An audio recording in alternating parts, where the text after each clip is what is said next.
Olá, boa noite. Boa noite. Um assistente administrativo está preso desde a semana passada em São Paulo por um crime que diz não ter cometido. Ele foi acusado e reconhecido pela vítima por roubar um celular. Mas nem o aparelho e nem a arma que teria sido usada no assalto foram encontrados na casa do suspeito. A vítima, uma mulher de 41 anos, chega à rua de um condomínio fechado, acompanhada de mais 3 pessoas, à procura de um celular que havia sido roubado 3 horas antes. O rastreador do telefone teria apontado para o condomínio de 50 casas, localizado na zona norte de São Paulo. Quando a gente vai pedir algum aplicativo de delivery ou algum aplicativo de transporte, se a gente não colocar a localização manual na mão, escrever o nome da rua, o número, se você ativar automaticamente, consta na rua de trás de casa, entendeu? E isso já prova que a localização não é exata.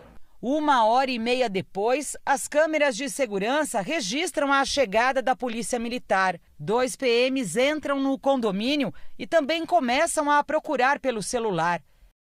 Eles tocam a campainha de 2 casas, uma delas é a de Breno. A família do jovem sai para atender a polícia e libera a entrada deles no quintal.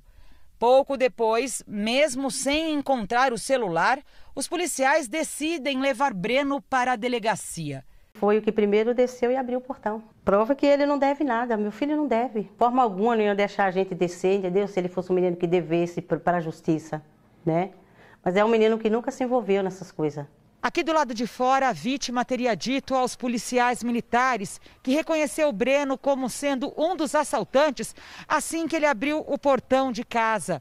O jovem de 25 anos, que nunca tinha pisado numa delegacia, trabalha há 5 anos com carteira assinada como assistente administrativo. Eu não consigo dormir, não consigo trabalhar, difícil. A gente é uma família humilde, honesta e de repente nosso mundo desabou.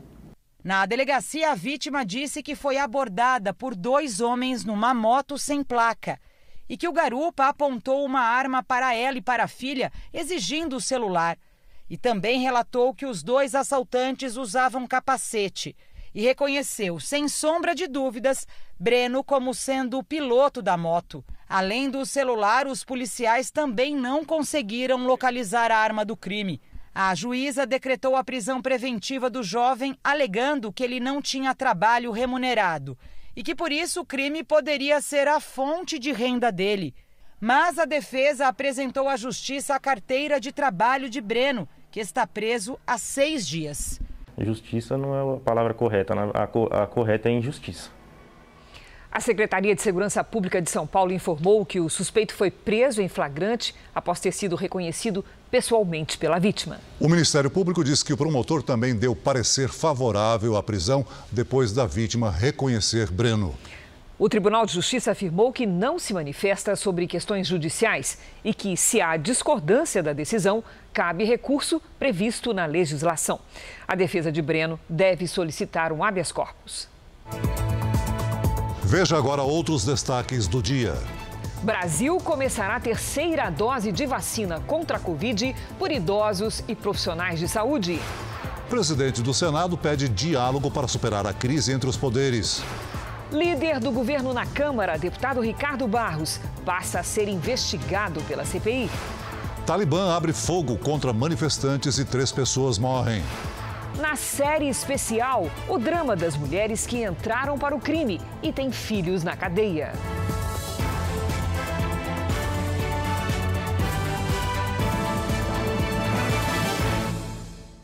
Oferecimento Crédito Imobiliário Bradesco. Taxa a partir de 2,99% ao ano.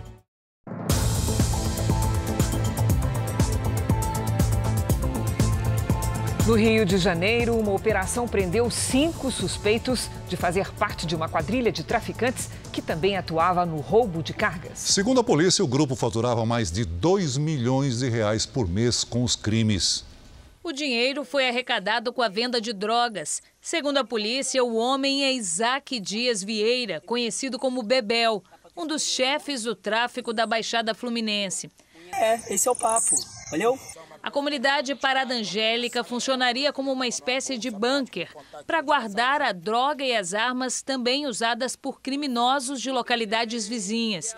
Depois de mais de 6 meses de investigação, policiais com apoio do Ministério Público cumpriram mandados de prisão e de busca e apreensão em endereços ligados aos suspeitos. Além da venda de drogas, os traficantes também eram responsáveis por roubos, principalmente de cargas e de veículos.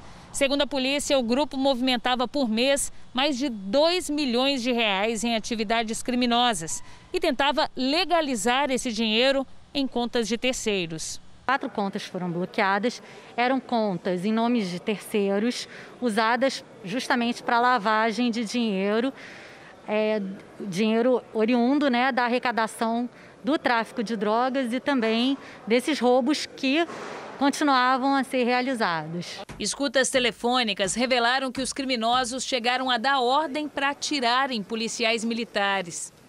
Esse cara aí, ele não pode entrar na favela, não. Vocês tomam um tiro dentro da favela, não vai dar em nada. É mesmo que matar um deles dá em nada. Um dos homens que aparecem na conversa é Johnny Lopes Torres, conhecido como Playboy, chefe do tráfico na Vila Sapê. Ele é considerado foragido e responde por tráfico internacional de drogas e armas.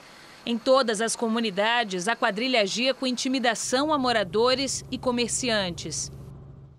Um levantamento feito por 2 universidades paulistas projeta que São Paulo terá em setembro uma disparada de casos da variante Delta do coronavírus.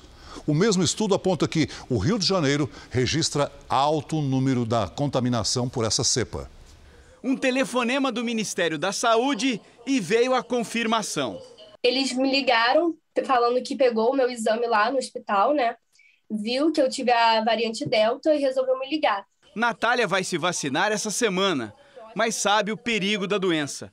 O pai ficou 2 meses no hospital. Foi uma angústia mesmo, sem saber o que ia acontecer, né? Porque tantas mortes, né? Eu achei que ele iria também ser um deles. A chegada da variante Delta aqui no Rio de Janeiro já teve impacto no sistema de saúde. No estado, ao menos 7 cidades atingiram ocupação máxima nos leitos de UTI para a Covid-19. A situação também é preocupante nos hospitais municipais da capital. Os registros feitos no Rio de Janeiro foram comparados com a evolução da variante Delta em Londres, Nova York e Israel. O levantamento feito por 2 universidades de São Paulo mostrou que a explosão de casos provocados pela cepa indiana acontece em média 80 dias após o surgimento dos primeiros infectados. Por esses cálculos, o Rio de Janeiro está em tendência de alta, ou seja, mais pessoas devem ser infectadas pelo vírus. O mesmo estudo indica que São Paulo deve atingir a mesma condição a partir do próximo mês.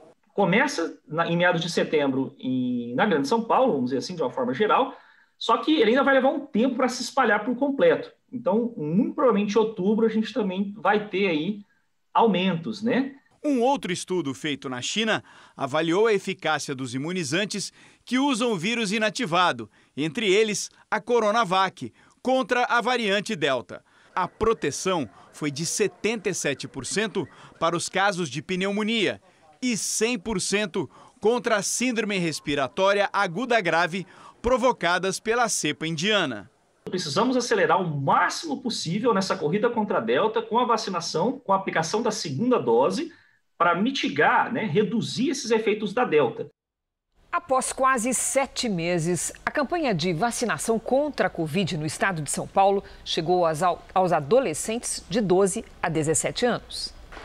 Nessa etapa, são os adolescentes com doenças crônicas e alguma comorbidade. A primeira a receber a dose, oficialmente, foi a Vitória.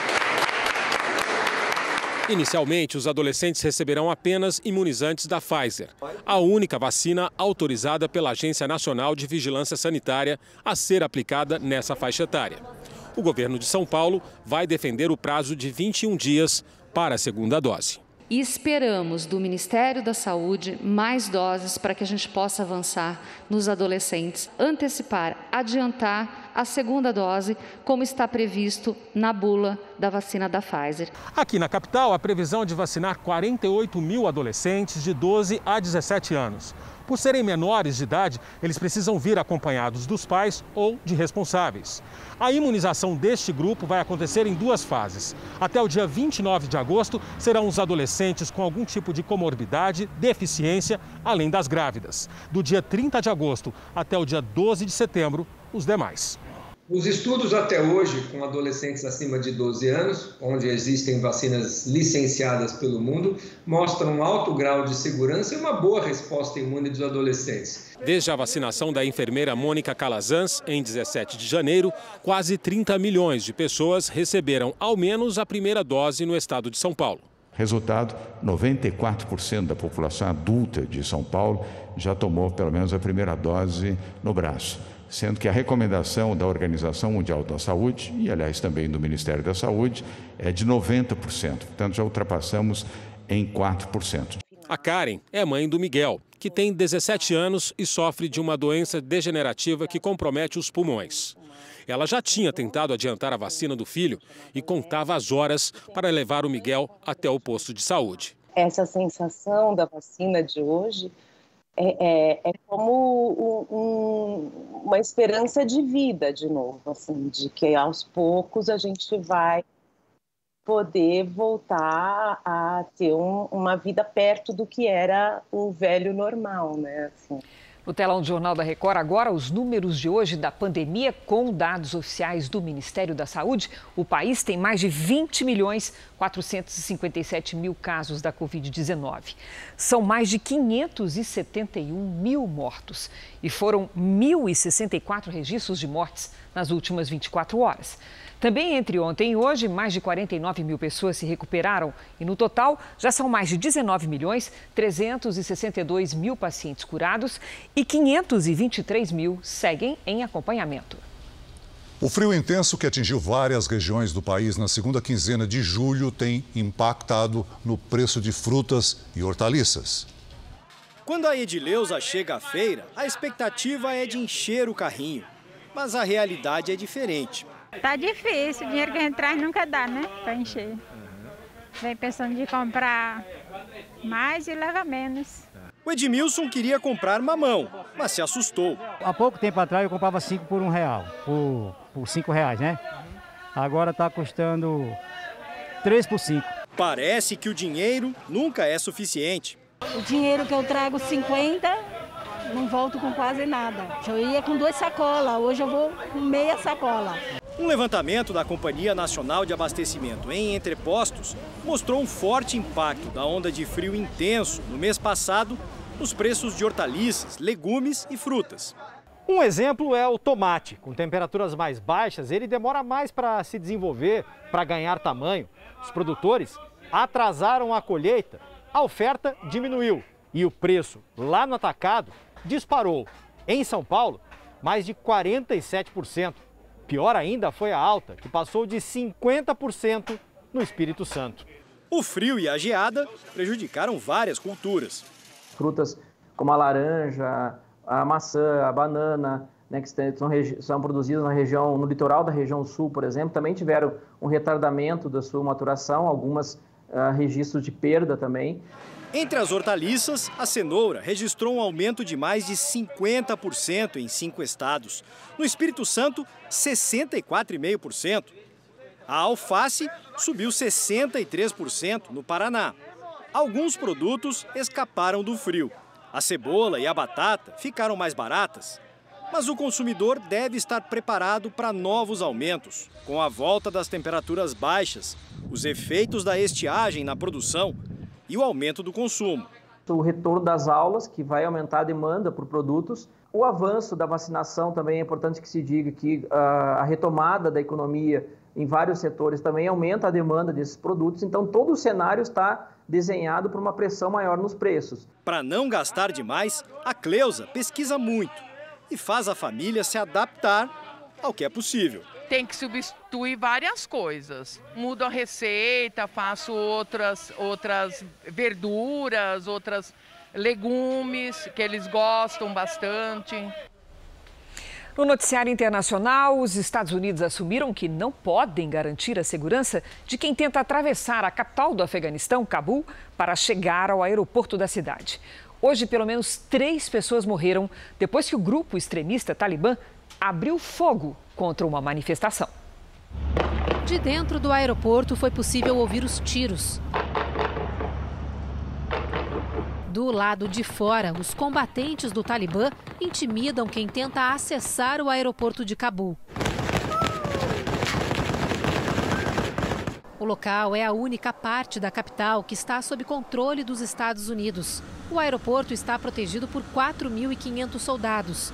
Aviões saem de hora em hora carregando cidadãos estrangeiros e afegãos que pedem asilo.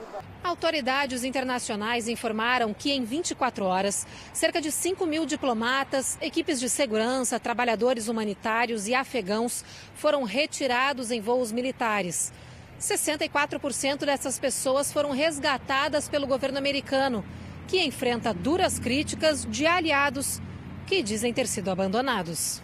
É o caso de Sam, um afegão que trabalhou como intérprete para as forças militares americanas. Ele conta que todas as ligações e e-mails de pedido de socorro foram ignorados. Por isso, segue sem previsão de resgate. I feel like we were abandoned. As ruas do país estão tomadas pelo caos. Na cidade de Jalalabad, o Talibã reprimiu uma manifestação e tiros foram disparados contra a população. Pelo menos 3 pessoas morreram e 12 ficaram feridas.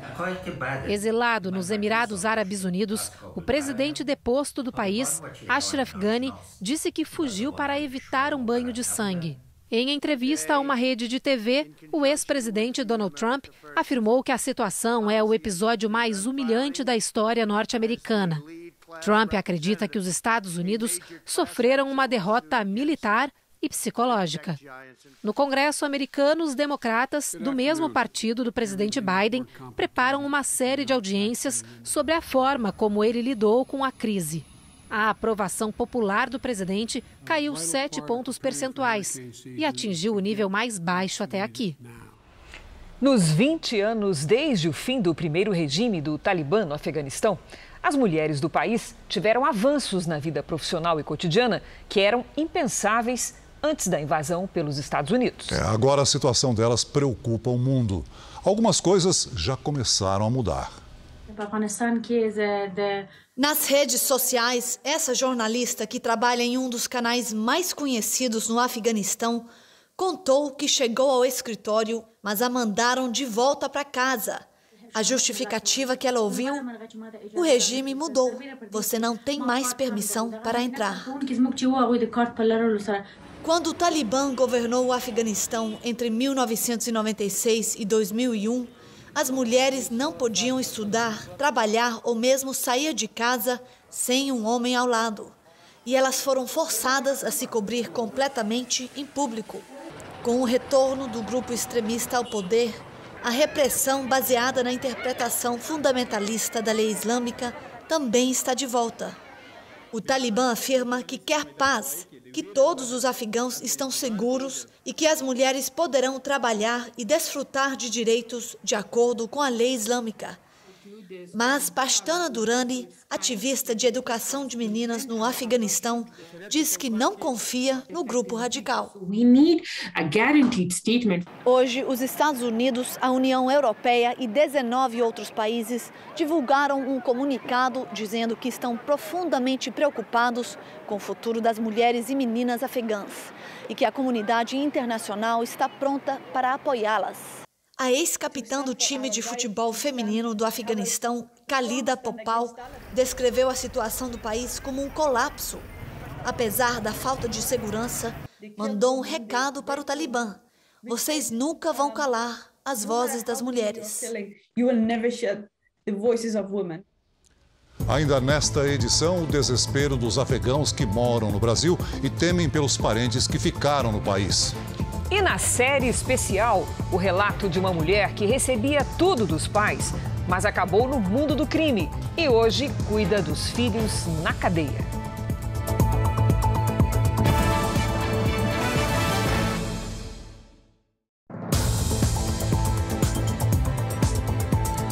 O presidente Bolsonaro passou a quinta-feira na região norte. Durante o discurso, Bolsonaro responsabilizou governadores pela situação da economia. Jair Bolsonaro desembarcou em Manaus pela manhã.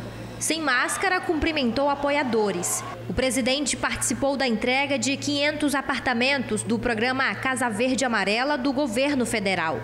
Na comitiva estavam o ex-ministro da Saúde, general Eduardo Pazuello, o ministro de Desenvolvimento Regional, Rogério Marinho, e o presidente da Caixa Econômica Federal, Pedro Guimarães. O governador do Amazonas, Wilson Lima, e o prefeito de Manaus, Davi Almeida, acompanharam a cerimônia de inauguração. Durante o evento, Bolsonaro fez a entrega de chaves para algumas famílias. A construção foi viabilizada com o Fundo de Arrendamento Residencial da Caixa Econômica Federal, que financiou 100% das habitações com 41 milhões de reais.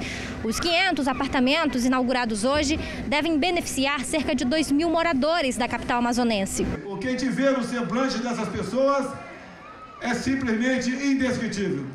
A alegria de receber o imóvel realmente não tem preço. No discurso, Bolsonaro voltou a criticar governadores e jornalistas pelas medidas de restrição econômica. Disseram que deveríamos respeitar aquela máxima: fique em casa que a economia a gente vê depois. A economia está batendo na porta de todos nós agora. Depois da inauguração, o presidente embarcou para o estado do Pará. Voltando ao tema da pandemia, os Estados Unidos planejam aplicar a partir de setembro a terceira dose da vacina contra a Covid-19. Assim como no Brasil, profissionais de saúde e idosos serão os primeiros a receberem o reforço. Os Estados Unidos enfrentam uma alta no número de casos por causa da variante Delta.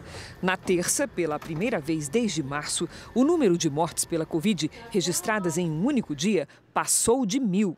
A Organização Mundial de Saúde é contra a terceira dose neste momento.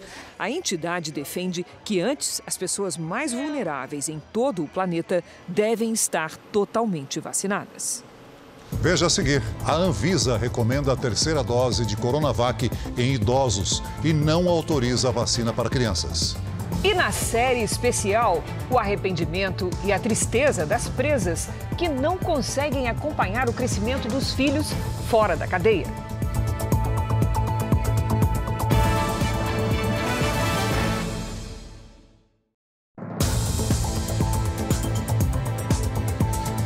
Cinco suspeitos de integrar uma quadrilha de golpistas foram presos em São Paulo. E sabe como é que eles agiam, Celso? Eles ligavam para as vítimas dizendo que o cartão de crédito havia sido clonado. Tudo mentira. Assim conseguiam pegar senhas e dados pessoais. O alvo preferido do grupo eram os idosos. A quadrilha de estelionatários praticava golpes em todo o estado de São Paulo. A polícia usou até helicóptero para prender os criminosos. 5 pessoas foram detidas na zona norte da capital. Eram os chefes do grupo. Com eles, os policiais encontraram mais de 60 celulares, computadores, máquinas de cartões de crédito e dezenas de cartões. Os golpistas telefonavam para as vítimas se passando por funcionários de banco. Informavam que o cartão de crédito delas havia sido clonado e pegavam os dados pessoais e as senhas. Os criminosos enviavam até um motoqueiro da quadrilha para buscar os cartões. As vítimas eram, em sua maioria, idosos. É um golpe velho, um golpe antigo, mas as pessoas ainda continuam entrando nesse golpe. E aí eles mandavam um motoboy trocar esse cartão. Diante do cartão, eles faziam então todas as transações bancárias. A polícia procura outros suspeitos. A quadrilha teria pelo menos 14 integrantes. As instituições não mandam substituição de cartão na sua casa, não mandam o motoboy lá fazer essa substituição. Cuidado, porque são golpes dioturnos, onde as pessoas tentam trocar o seu cartão, ou por erro, ou porque fez uma compra. No Rio Grande do Sul, a justiça aceitou denúncia contra a mãe do menino Miguel e a companheira dela. A polícia divulgou imagens de câmeras de segurança que mostram as duas carregando uma mala onde estaria o corpo do garoto de 7 anos. As duas agora vão responder pelos crimes de homicídio triplamente qualificado, ocultação de cadáver e tortura. Elas consideravam aquele menino um empecilho para o relacionamento e a soma de todos esses elementos, com a submissão de medicamento a ele, levam a crer e a demonstrar que aqueles atos foram premeditados, planejados e executados. Agora, Yasmin, a mãe de Miguel, tem um prazo para apresentar a defesa. Só depois começam as audiências em que serão ouvidas as testemunhas e as rés. Já para a Bruna, o processo só terá andamento depois de concluída uma análise psiquiátrica. Novas imagens foram divulgadas pela polícia. Elas mostram Yasmin e Bruna caminhando pelas ruas de Imbé, no litoral norte gaúcho, na noite em que o menino foi morto. Yasmin é quem carrega a mala. Esse trajeto ocorreu entre 1 e 2 horas da manhã do dia 29. Ela só vem a confirmar, né, toda a nossa prova colhida de que realmente o menino foi morto, transportado, teve o seu corpo quebrado, colocado dentro do interior dessa mala e transportado do apartamento até a beira do rio Tramandaí. Depois de 21 dias, os bombeiros seguem as buscas pelo corpo do garoto. A defesa de Bruna disse que a denúncia não surpreende, mas que vai trabalhar para provar que ela não cometeu os mesmos crimes da companheira. Já a defesa de Yasmin, mãe de Miguel, não atendeu às nossas ligações. O ministro da Saúde, Marcelo Queiroga, disse hoje que a terceira dose da vacina será aplicada inicialmente em idosos e profissionais de saúde, mas não informou quando o reforço irá começar no país.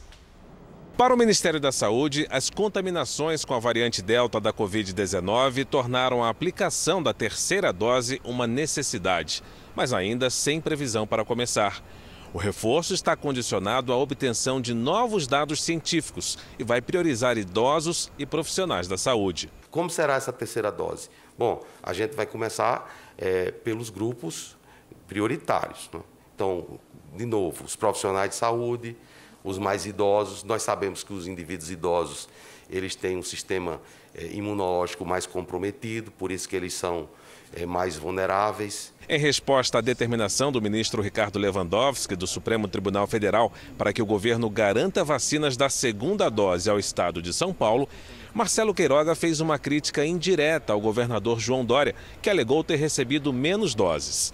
Queiroga disse que a pasta faz política de saúde e não política na saúde. E ressaltou que o programa de imunização leva em conta as pessoas acima de 18 anos que ainda não receberam a primeira dose, além dos grupos prioritários. Já a vacinação de adolescentes vai depender de um equilíbrio. Segundo o ministro, de nada adianta aplicar doses em adolescentes em um estado, se em outros a campanha não avança. O Ministério da Saúde segue em busca da meta de aplicar 2.400.000 vacinas por dia, o que permitiria que todos os brasileiros recebessem a primeira dose até setembro. Este cenário possibilita ainda que o intervalo entre as aplicações do imunizante da Pfizer seja reduzido de 3 meses para apenas 21 dias, conforme a orientação da bula. Agora que nós já completamos a D1, agora no mês de setembro, vamos completar, como mostramos aqui para vocês. Aí se estuda voltar o intervalo para 21 dias, que é o prazo da bula, para que a gente possa acelerar a D2. E se fizer assim, em outubro, nós já teremos mais de 75% da população vacinada com a D2. O governo de São Paulo nega ter recebido doses a mais da Coronavac. Diz que toda a negociação do contrato firmado entre o Butantan e o Ministério da Saúde é registrada por nota fiscal. Acrescentou ainda que a quantidade é definida pelo próprio Ministério da Saúde, que paga ao Instituto mediante comprovante e entrega. Diz que, ao afirmar de maneira descabida que o Butantan entrega doses a mais, o Ministério da Saúde assume indiretamente que não tem controle do estoque. Por unanimidade, a Anvisa negou o pedido do Instituto Butantan para uso da vacina Coronavac em crianças. O repórter Tiago Nolasco tem as informações. Boa noite, Tiago. Por que o pedido foi negado? Oi, Celso. Boa noite para você, para a Cris e para todos. Um dos argumentos usados é que o perfil de segurança da vacina na aplicação da população com 13 a 17 anos não é suficientemente demonstrado.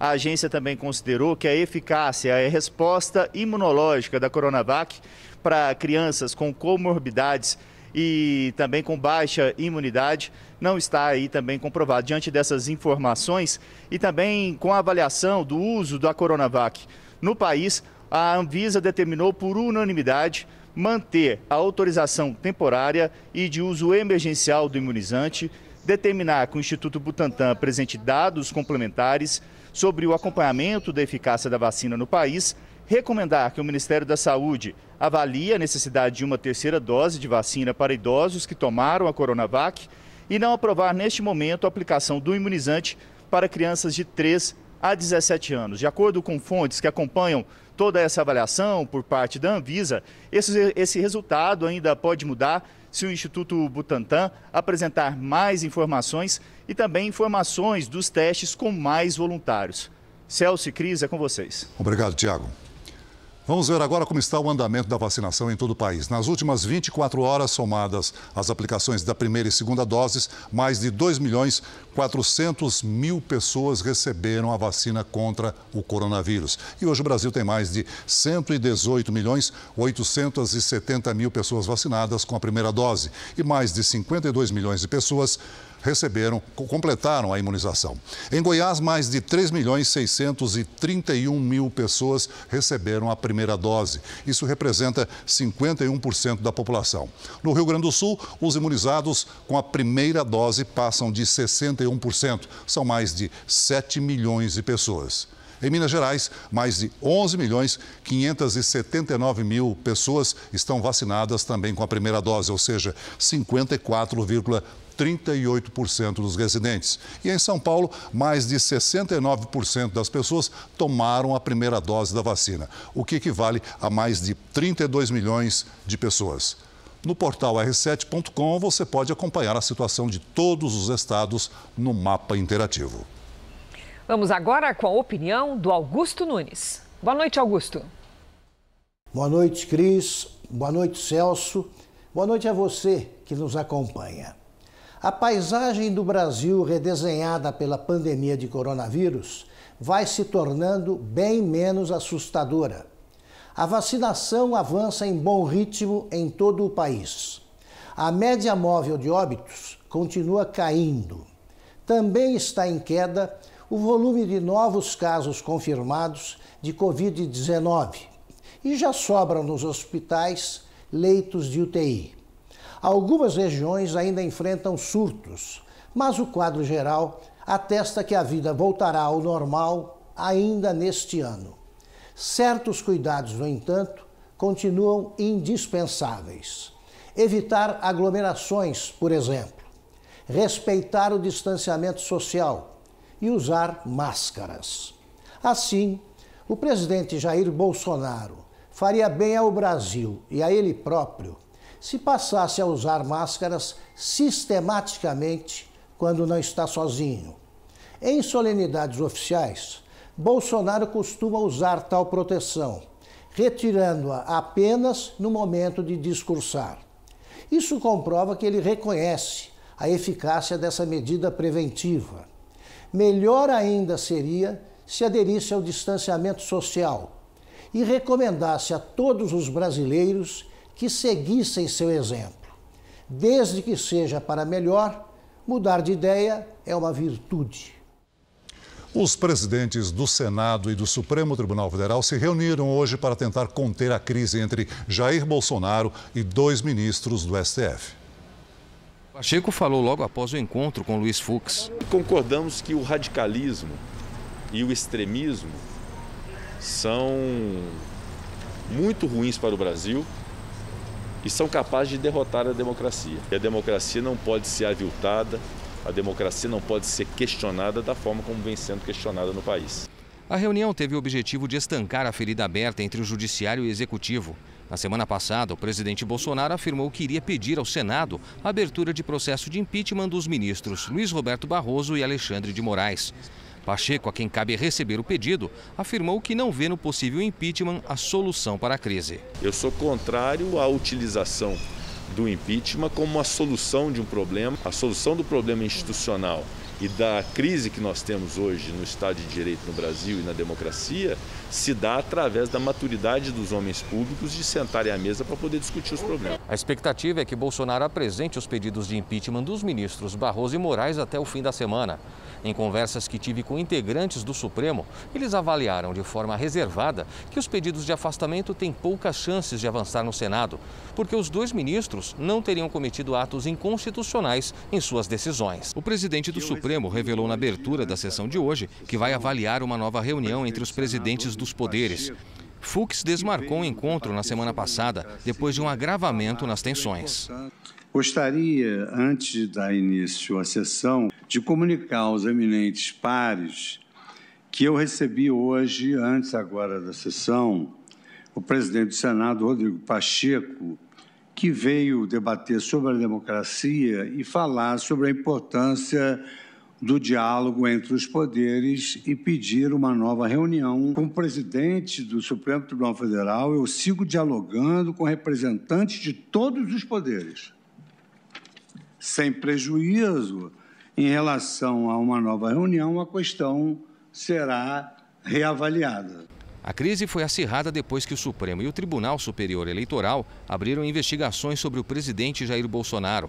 O TSE, presidido por Barroso, passou a investigar Bolsonaro por ataques contra o sistema eleitoral brasileiro. No STF, o ministro Alexandre de Moraes determinou semana passada a prisão do presidente nacional do PTB, Roberto Jefferson, um aliado do governo. Para tentar enterrar de vez os pedidos de impeachment, Fux recebeu no início da noite o ministro-chefe da Casa Civil, Ciro Nogueira. O líder do governo na Câmara, Ricardo Barros, do Partido Progressista, passou hoje a ser investigado pela CPI da pandemia. O mesmo aconteceu com o advogado da Precisa Medicamentos, ouvido pela comissão. O advogado Túlio Silveira passou a maior parte do tempo calado. A defesa argumentou que ele não era obrigado a revelar informações sigilosas da empresa e pediu que a comissão reconsiderasse a convocação. O prejuízo para a democracia é imensurável se obrigar um advogado a tomar conhecimento, a falar sobre fatos que tomou conhecimento. O presidente da comissão negou o pedido da defesa com base em decisão do Supremo Tribunal Federal. Eu vou cumprir a decisão do ministro Fux. Recorra ao ministro Fux. Eu sou presidente da CPI. Eu, diferente de outros, respeito decisão judicial. Em uma das poucas vezes que respondeu a alguma pergunta, Túlio Silveira disse que não é funcionário da Precisa, mas sim advogado da empresa. Além do contrato da Covaxin, Vossa Senhoria atualmente está participando de negociações. Excelência, com todo respeito, eu não participo de negociações. Eu sou advogado da companhia e assisto a companhia nos negócios jurídicos da companhia. Tá bom? Eu não participo de negociação, eu sou advogado e assisto a companhia. Mas e-mails trocados entre a Precisa Medicamentos e o Ministério da Saúde mostram Túlio Silveira assinando como funcionário do Departamento Jurídico e pedindo urgência no processo de aquisição da Covaxin. A diretora técnica da Precisa, Emanuela Medrades, já havia confirmado que Túlio Silveira era do quadro de funcionários da empresa. O Túlio é nosso consultor jurídico, principalmente da parte administrativa, então ele nos assessora em tudo que diz respeito a direito administrativo, pregões eletrônicos, etc. A Precisa Medicamentos era, na época, intermediária do laboratório indiano Barabiotec e ofereceu ao Ministério 20 milhões de doses de vacina Covaxin. A CPI investiga possíveis irregularidades no contrato. Por causa do silêncio de Túlio Silveira, o relator da comissão, senador Renan Calheiros, transformou o advogado que era testemunha em investigado pela CPI. O relator também decidiu tornar investigado o líder do governo, Ricardo Barros, que prestou depoimento semana passada. O deputado Ricardo Barros afirmou nas redes sociais que a CPI não suporta a verdade. Segundo o deputado Luiz Miranda, o presidente Bolsonaro teria relacionado Ricardo Barros ao contrato da Covaxin.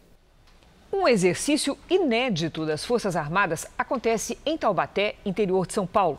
Esse é um treinamento que acontece no Comando de Aviação do Exército, no Vale do Paraíba. Agora há pouco, militares embarcaram em 3 aeronaves para fazer um voo noturno, simulando uma operação de combate. Esse voo durou aproximadamente 1 hora e os pilotos usaram óculos especiais que permitem a visão noturna e facilitam a chegada dos militares ao território inimigo. O principal objetivo do exercício é melhorar a cooperação entre as 3 forças, a Marinha, a Aeronáutica e o Exército. O Tribunal de Contas da União formou maioria a favor do leilão da internet 5G.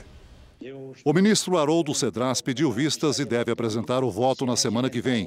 O governo federal espera a análise do TCU para permitir o investimento bilionário de empresas privadas no setor.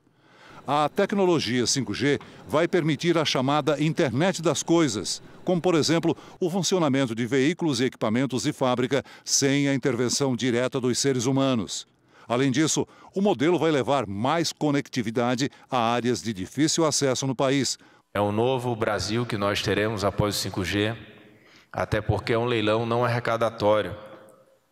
Então serão praticamente aí 40 bilhões que serão investidos em telecomunicações, para que a gente possa diminuir e zerar o deserto digital que nós temos no país. 40 milhões de brasileiros como nós, que não tem internet. O tempo virou no sul do Brasil. Temporais atingiram o Rio Grande do Sul e Santa Catarina com rajadas de vento de mais de 70 km por hora. Será que essa chuva pode avançar para a região sudeste? Vamos saber com a Lidiane Sayuri. Boa noite, Lidi. Oi, Cris. Boa noite para você, para o Celso, para você aí do outro lado. Olha, quem mora na região sudeste não precisa se preocupar não, viu? As nuvens de chuva foram exclusividade destes 2 estados e logo mais perdem força. Nesta quinta-feira, uma nova frente fria se forma no Uruguai e provoca chuva até o fim do dia na fronteira com o estado gaúcho. Entre o norte do Rio Grande do Sul e o interior do Nordeste, tempo firme e bastante abafado. Atenção para o alto risco de queimadas, baixa umidade do ar e alta concentração de poluentes. Em Porto Alegre, dia ensolarado com 33 graus. No Rio de Janeiro e em Fortaleza faz 32. Em Cuiabá, 39. Porto Velho pode ter um dia encoberto pela fumaça das queimadas. Tempo bem abafado por lá com 33 graus. A capital paulista está em alerta para baixa umidade do ar. Nesta quinta, máxima de 31 graus. No Tempo Delivery, o Vando diz que está frio, mas não chove na cidade de Planalto, na Bahia. E ele pergunta, Lid, o que está acontecendo? Poxa, Vando, vamos lá. Seguinte, no inverno é comum chover pouco aí na sua região e os dias ficarem mais frescos. A previsão é de uma frente fria em Planalto, na Bahia, só no final de setembro. Aí sim pode chover. Vale destacar que as temperaturas estão acima da média para esta época do ano. O comum são 22 graus e nesta quinta, por exemplo, faz até 26. E o Jorge quer saber como fica o tempo em Brasília. Capital Federal. Jorge, seguinte, o tempo continua muito seco e quente. Até aparecem algumas nuvens, mas nada de chuva. Nesta quinta faz até 29 graus. Na sexta e no sábado, máxima de 28. Participe do Tempo Delivery pelas redes sociais. Mande a sua mensagem com a hashtag #VocêNoJR. Eu volto amanhã, gente. Obrigada, Lidy. Até lá. O mundo está atento ao Afeganistão, de onde milhares de famílias tentam sair desde que o grupo radical islâmico Talibã retomou o poder. Só no ano passado foram mais de 2,5 milhões de pedidos de asilo ou proteção internacional. Aqui no Brasil, famílias de refugiados afegãos vêm em volta do Talibã de formas diferentes. Rayana fala pelo telefone com o marido para saber dos filhos que estão escondidos no Afeganistão. Há pouco tempo no Brasil, a afegã que não fala português nem inglês consegue explicar em poucas palavras o que ela pensa do Talibã. Os talibãs medo, talibãs não muito bom, talibãs muito ruim, tudo talibãs muito ruim. Falei também com o marido, Sorob. Ele nos conta que está tentando há 3 dias entrar no Afeganistão para resgatar os filhos. Desde que o Talibã retomou o controle do país, está com muito medo. Que nossos filhos, nossa mãe, nosso pai, primos, outra gente, não tem paz. Não pode dormir em sua casa, não pode sair na rua, os ninhos. A família deles pertence a uma minoria da etnia Hazara. Eles são perseguidos e oprimidos por grupos extremistas, principalmente as mulheres. Segundo a interpretação radical da lei seguida pelo Talibã, elas não podem estudar ou trabalhar, precisam usar burcas em lugares públicos e não podem circular sem a companhia de um homem. Desta vez, o Talibã garante que haverá moderação na aplicação da lei. Ao contrário da família de Sorob, o afegão Omar está confiante. Ele vive no Brasil há quase 20 anos e tem 2 irmãs que moram com o pai em Cabu. Eles disseram que não vão fazer nada, nada de mal que fizeram no governo anterior. Não vai ser tão radical que foi no governo anterior deles. Então meu pai acreditou e também estou acreditando. Tomara que seja isso. O retorno do Talibã ao poder no Afeganistão depois de 20 anos acendeu um alerta na comunidade internacional. Mais de 2,5 milhões de pessoas já saíram do país e esse número deve aumentar com a fuga em massa dos últimos dias. O Brasil, que abriga hoje 191 refugiados afegãos, pode estar na rota dos imigrantes. O Brasil não é um destino muito popular entre os afegãos. Inclusive, muitos dos que vêm para cá não têm o Brasil como destino final, e sim como uma passagem transitória, ou seja, chegam aqui e começam então uma grande jornada subindo o continente americano e que, em geral, vai terminar somente com a cruzada da fronteira sul dos Estados Unidos. Essa especialista em relações internacionais explica que receber os refugiados significa preencher um papel importante na diplomacia internacional. Então a gente ganha em termos de mostrar uma ação humanitária e também de reafirmar o nosso papel como uma potência internacional. Uma minoria de mulheres presas no Brasil consegue conviver com os filhos dentro das cadeias. Elas têm o direito de ficar com o bebê apenas nos primeiros meses de vida. No capítulo de hoje da nossa série especial, a repórter Vanessa Libório mostra o drama de uma mulher que ficou grávida na cadeia e terá que se separar do filho. Uma vida que já começa castigada. Uma história que se inicia dentro da cadeia por um crime cometido pela mãe. O motivo de você ter vindo para cá foi o quê? Latrocínio, um roubo seguido de morte.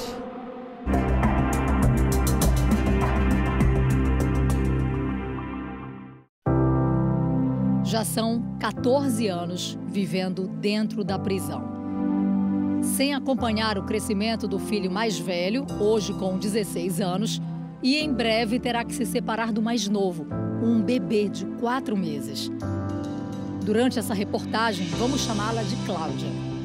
Uma coisa que a gente acha que não vai fazer diferença, mas é um ato que você paga para a vida toda. É um dia que eu paguei 21 anos por isso. Cláudia tem 36 anos. Cresceu num ambiente familiar, com diálogo, teve acesso aos estudos e sempre contou com o apoio dos pais.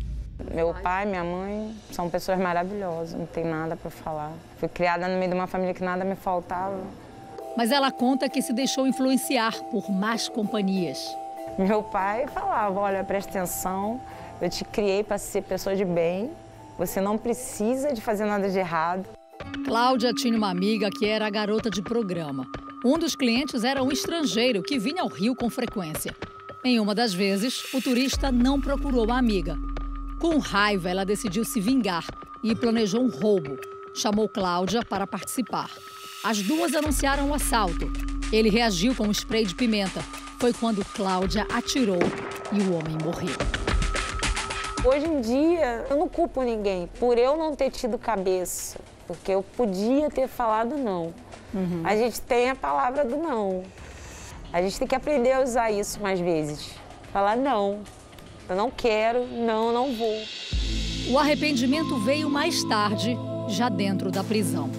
Sozinha, vendo a juventude passar, distante dos pais, até receber a notícia da morte da mãe e sem poder se despedir. A gente só dá valor quando perde. Ela falava isso pra mim, você só vai me dar valor quando perder. E eu acho que depois que ela começou a ficar doente, eu me tornei mais humana. Porque às vezes a ficha não cai daquilo que você faz. Há 4 anos, Cláudia saiu para o indulto de Natal e não voltou. Foi recapturada e perdeu a redução de pena por bom comportamento. E como punição, retornou para o regime fechado. No ano passado, em mais uma saída temporária, voltou grávida. Descobriu já dentro da prisão. No Rio de Janeiro, quando isso acontece, a mulher é retirada das galerias do presídio e transferida para uma unidade materno-infantil, onde recebe acompanhamento médico e psicológico. Só 14% dos presídios do país têm berçários. O último levantamento mostra que 1.850 crianças são filhas de mulheres que cumprem algum tipo de pena no país. Aqui as únicas grades são as dos berços. A unidade foi construída para que as crianças não sintam que estão dentro de um presídio. As detentas vêm para cá a partir do 7º mês de gravidez e ficam junto com o filho até o bebê completar 6 meses. Depois a criança é entregue aos cuidados da família. É o momento em que as mulheres vivem uma mistura de sentimentos e têm que se preparar para o mais difícil, a hora da despedida. Mãe e filho estão grudados, passam 24 horas juntinhos. O pai ainda não conheceu a criança. Daqui a 2 meses, o bebê de Cláudia deve ser entregue ao pai dela. Eu não imaginava que eu fosse me apegar tanto. Entende? Eu não pude curtir a maternidade do meu outro filho direito e ver que ele é tão apegado a mim. Você tem pensado nisso? Eu penso toda hora. Cada mês que ele vai fazendo é mais um tempo comigo, mas eu sei que é menos tempo que ele já vai poder ficar aqui, que ele vai embora.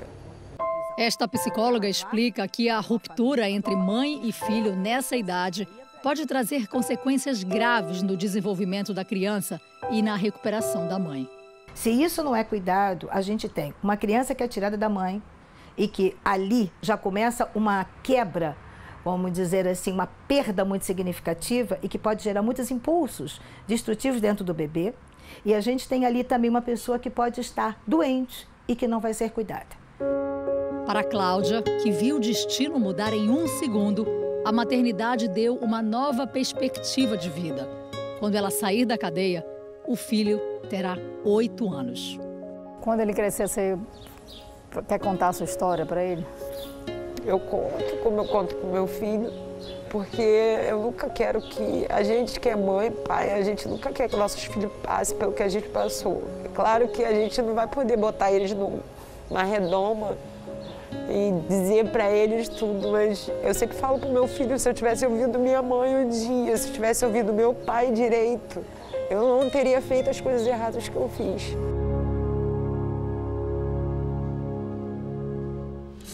O Jornal da Record termina aqui. A edição de hoje na íntegra e também a nossa versão em podcast estão no Play Plus e em todas as nossas plataformas digitais. E à 00:30 tem mais Jornal da Record. Fique agora com a novela Gênesis. A gente se vê amanhã. Até lá. Boa noite e até amanhã.